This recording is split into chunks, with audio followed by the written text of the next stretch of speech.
지난 월요일 8% 넘게 급락했던 코스피가 하루 만에 8,000선을 회복했습니다. 급등락을 반복하면서 한국형 공포지수로 불리는 코스피 200 변동성 지수는 역대 최고 수준을 기록하고 있는데요. 전문가들은 매매에 신중할 때라면서 특히 레버리지 상품 투자는 조심하라고 경고합니다. 관련해서 석병훈 이화여대 경제학과 교수와 함께 알아보겠습니다. 어서 오세요. 안녕하십니까. 네, 교수님, 월요일에 코스피 8% 넘게 떨어졌다가 어제 하루 만에 다시 8,000선 회복을 했는데 지금 시장 상황, 이 변동성 심한 상황 어떻게 진단하세요? 예, 지금 급등하고 급락이 반복되고 있어서 그만큼 불확실성이 커지고 있는 상황이다 이렇게 보고 있습니다. 왜냐하면 전날 급등한 이유는 또 뉴욕 증시에서 반도체와 기술주 중심으로 반등에 성공을 했고, 그다음에 정부 개입으로 외환 당국의 개입으로 원달러 환율 상승세도 진정된 요인으로 코스피가 급등을 했는데요. 문제는 이제 지난 간밤에 또 뉴욕 증시에서는 빅테크 기업 AI 지출에 대한 우려도 확산이 되고, 그다음에 일론 머스크의 우주항공 기업이죠. 스페이스X가 나스닥 상장이 임박하면서 투자자들이 거기에 투자 자금을 이제 모으기 위해서 이 기존에 있던 주식을 처분하는 상황이다 보니까요. 혼조세를 보였습니다. 그러면 이것이 또 오늘 코스피 시장에서 또 변동성을 커지게 만들 가능성이 크다라고 보여져가지고 지금 무턱대고 이제 주식에 추격 매수를 하는 것은 상당히 주의가 필요하다 이렇게 보고 있습니다. 예. 그 최근 수급에서 눈에 띄는 게 그동안에는 외국인들이 계속 내다 팔았고 그 내다 판 걸 개인이 다시 이제 사들이는 모양새였는데 어제 보니까 개인도 장중에 이제 파는 쪽으로 전환을 했더라고요. 개인이 이렇게 방향을 바꾼 이유는 어디에 있다고 보세요? 예, 그 무엇보다도 사실 지금 AI 주식들에 대해서 좀 고평가된 것이 아니냐, 막대한 투자를 하고 있는 데 비해서 수익이 언제 나올지는 기약이 없다라고 하면서 AI 과열에 대한 우려가 미국에서조차 확산이 되고 있고요. 그러면 지금 현재 코스피 상승을 주도하고 있는 게 이제 AI 투자에 기대고 있는 반도체 기업들인데 반도체 기업 주가도 조정을 받을 가능성이 큰 것이 아니냐라는 불안감이 확산이 되니까 어제 반등했음에도 불구하고 개인들이 이제 순매도를 한 것으로 보여지고요. 예. 단 개인들이 최근에 이제 매수로 들어오는 경우는 이제 레버리지 ETF가 출시되기 때문에 ETF를 통한 매수도 많이 들어오기 때문에 어제 기관이 순매수를 했다는 것은 거기엔 사실 개인 투자 자금도 꽤 있을 것으로 보여지거든요. 그래서 지금 상승을 할 것인지 아니면 다시 하락을 할 것인지 코스피가 이것에 대해서는 여러 논란이 있는 상황이다 보니까 섣불리 추격 매수하는 것은 특히 비투까지 하는 것은 자제해야 된다. 저는 이렇게 보고 있습니다. 교수님 지금 말씀하신 것처럼 이거 다시 강세장으로 복귀할 것이다. 아니다. 이거 일시적인 반등이다라는 시각 엇갈리고 있는데 교수님의 시각은 어떠세요? 예. 투자는 일단은 본인 책임하에 해야 된다라는 것을 먼저 말씀드리고 싶고요. 저는 개인적인 의견으로 봤을 때는 현재 미국에서도 뱅크 오브 아메리카가 이제는 차익 실현을 해야 될 때다. 하락 위험이 많다. 여러 지표가 과열을 나타내고 있다라는 보고서까지 나온 상황입니다. 그렇기 때문에 좀 지금 현재는 위험 자산의 비중을 낮추고 안전 자산으로 좀 머니 무브를 해야 되는 그런 상황이 아닌가라고 보고 있는데, 왜냐하면 한국은행도 기준금리를 인상하기 시작할 것이고요. 그다음에 미 연준도 심지어 기준금리를 인상할 가능성이 점점 커지고 있는 상황입니다. 그래서 기준금리가 올라가기 시작하면 당연히 위험 자산에서 안전 자산으로 머니 무브가 일어나기 때문에 무한히 오를 것이라고 생각하면서 지금 주식 시장에다가 모든 자산을 다 집어넣는 것은 제가 보기에는 추천하고 싶지 않은 그런 생각입니다. 개인 투자자들 이제 시장 흐름을 좀 보면서 전략에도 변화가 필요한 시점인 것 같은데 지금 이 정도로 변동성이 심각한 시장에서는 리스크 관리 꼭 해야 되는 거잖아요. 근데 비투 상황이 아주 심각합니다. 빚내서 투자를 했는데 이걸 못 갚아서 강제 매매를 당한 금액이 상당하더라고요. 이거 지금 주식시장 하락에도 추가적으로 영향을 줄 수 있을까요? 예, 당연히 그렇습니다. 왜냐하면 이 반대 매매가 일어나게 되면 하락장에 여러 가지 이유가 있는데 이제 단기, 초단기 투자라고 하는 미수금, 위탁 매매 미수 거래 같은 경우는 우리가 주식을 주문한 다음에 그 대금을 2거래일 이내에만 납부를 하면 되니까 단기간에 걸쳐서 이제 비투죠, 일종의. 이것은 사실은 2거래일 이내에 그 나머지 금액을 납부하지 못하게 되면 반대 매매 바로 들어가고요. 그다음에 신용 융자 거래 같은 경우는 실제로 자기가 가지고 있는 주식을 담보로 주식시장으로부터 증권회사로부터 돈을 빌려서 투자를 하는 건데, 주가가 급락을 해서 이제 담보 가치가 너무 떨어지면 이걸 맞추라고 요구를 하는데 이 못 맞출 경우에 다시 반대 매매로 강제 청산을 당하는 거거든요. 이러면 주가가 하락할 때 더 큰 폭으로 하락을 할 가능성이 커져가지고 지금 투자에 정말 각별한 유의가 필요하다 이렇게 보고 있고요. 더 우려스러운 점은 지금 신용융자 잔고라든지 미수금 이런 것들이 사실 역대 최대 규모 수준에 근접한 상황이다 보니까 이런 반대 매매로 인한 추가 하락의 가능성은 상당히 크다 이렇게 보고 있습니다. 예. 그리고 최근 시장의 그 변동성을 부추기는 것 중에 하나가 레버리지일 텐데 레버리지 그 괴리율 문제가 심각하더라고요. 최근 굉장히 급등을 했는데 이게 괴리율이 어떤 건지 그리고 괴리율이 크게 올랐다는 게 왜 문제가 되는 건지도 좀 짚어주시죠.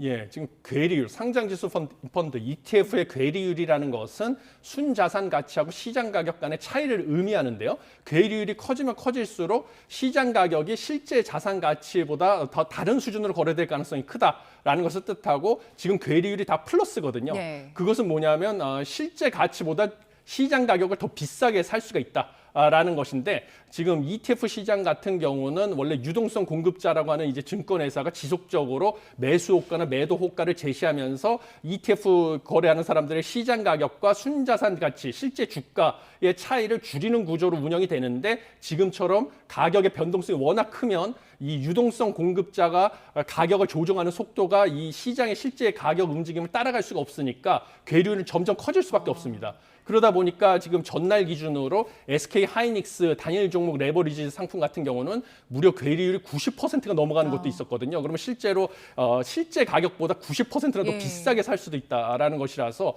이 레버리지 ETF라든지 뭐 ETF 투자에도 주의가 필요하다 이렇게 보고 있습니다. 괴리율이 크다는 게 그럼 그 레버리지에 투자하는 투자자들은 손해 볼 위험이 더 커진다는 예, 거죠? 더 커진다는 거죠. 지금처럼 예. 양의 괴리율일 경우는. 예. 예. 사실 최근에 주식시장 움직이는 걸 보면 오르고는 있는데 이게 정상적으로 오르는 건가라는 생각이 드는데 건강하게 커야 되잖아요. 예. 우리 증시가 좀 건강하게 성장하려면 어떤 방안 필요합니까? 예, 사실 지금 장기 투자를 유도하는 정책이 필요하다라고 저는 보고 있습니다. 그것뿐만 아니라 지금 주식시장으로 몰려든 자금을 실제로 기업이 유상증자라든지 기업 공개를 통해서 투자 자금을 조달할 수 있는 수단으로 활용할 길을 터줘야 된다고 보는데요.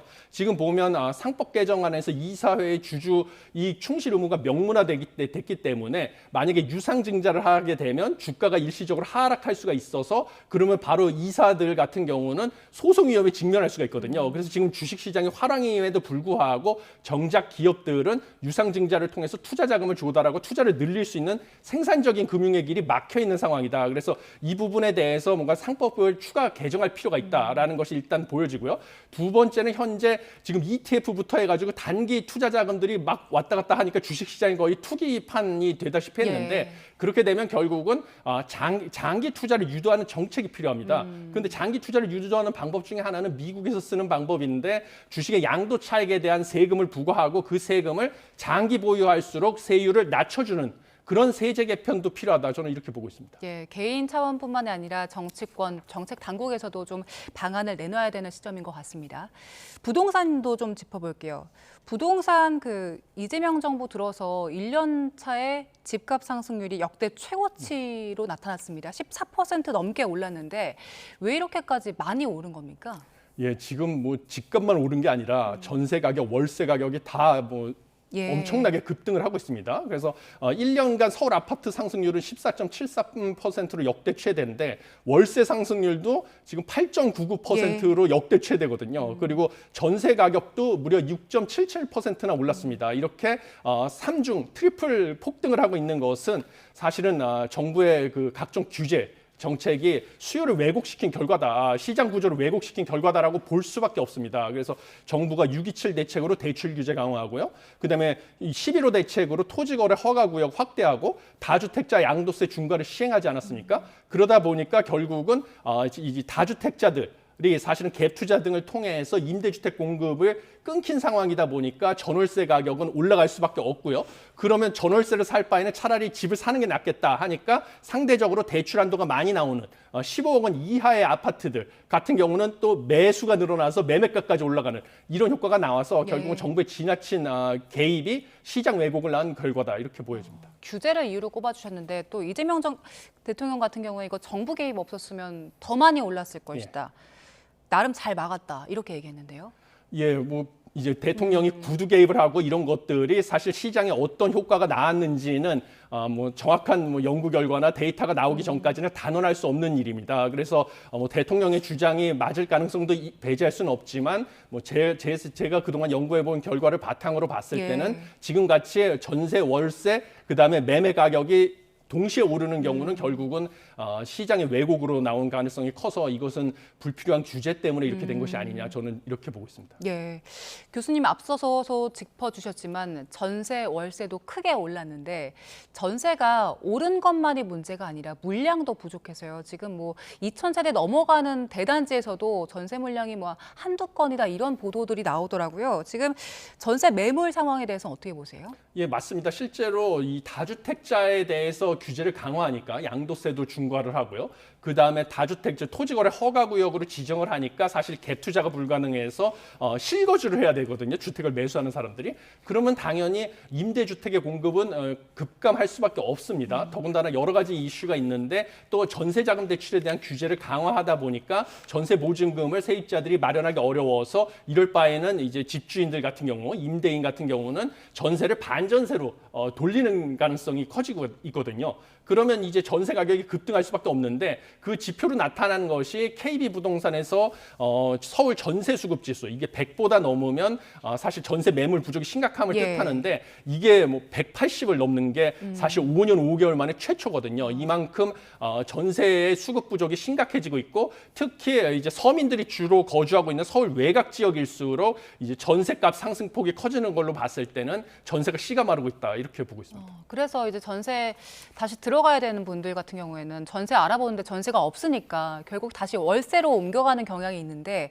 월세도 많이 올랐는데 가격이 상당하더라고요. 강남권 아닌 지역도 월세가 한 300만 원, 400만 원 이르는 그 정도 수준에 이르렀다고 하더라고요. 이 정도면은 이거 가계 부담 상당하지 않습니까? 예, 그렇습니다. 무엇보다 그동안의 전세의 순기능은 전세라는 것은 대한민국에만 있는 제도인데요. 전 세계에서. 그것의 가장 큰 순기능은 주거 비용을 낮춰주는 데 있었습니다.